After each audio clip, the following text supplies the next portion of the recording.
Un lynchage en plein cœur de Manhattan. La scène a eu lieu jeudi dernier. Ce jour-là, 2 grandes manifestations sont organisées, l'une pro-Israël, l'autre pro-palestinienne. Dans les rues, l'ambiance est tendue. Il faisait totalement jour et il y avait du monde partout. Je marchais dans la rue avec ma kippa. Du coin de l'œil, je vois que quelqu'un commence à me suivre avec les bras en arrière, prêt à me frapper. Avant que je ne puisse réagir ou faire quoi que ce soit, il y avait tout un groupe qui m'entourait.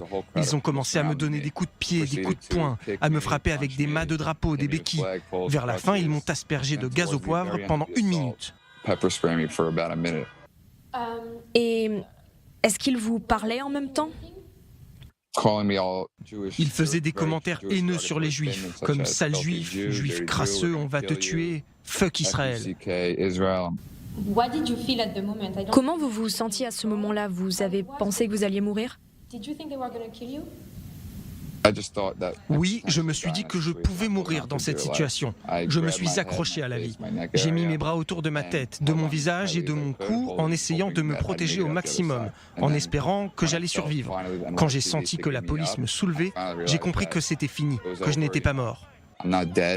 Joseph a passé une nuit à l'hôpital. Il a souffert d'une commotion cérébrale. Physiquement, il se remet peu à peu, mais moralement, il reste secoué, comme il dit. Pour lui, le plus dur, c'est le sentiment d'injustice. 2 suspects ont été arrêtés, mais l'un d'entre eux a déjà été relâché après avoir payé une caution de $10 000. Il affirme d'ailleurs qu'il n'a aucun regret. Qu'est-ce que ça vous fait de savoir qu'il est en liberté ? Je me sens mal, pas que pour moi, mais pour tous les gens qui sont en danger.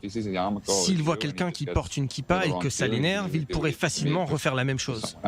L'histoire de Joseph n'est pas un phénomène isolé. Depuis plusieurs mois, la ville de New York fait face à une montée de l'antisémitisme. En 2020, la police new-yorkaise a enregistré 62 actes antisémites. En 2021, en moins de 5 mois, elle en a déjà enregistré 80. Résultat, le maire de New York, Bill de Blasio, a renforcé les effectifs policiers dans les communautés juives. Une décision saluée par Joseph, même s'il estime que ce n'est pas suffisant. J'aimerais qu'il durcisse les lois pour les crimes de haine.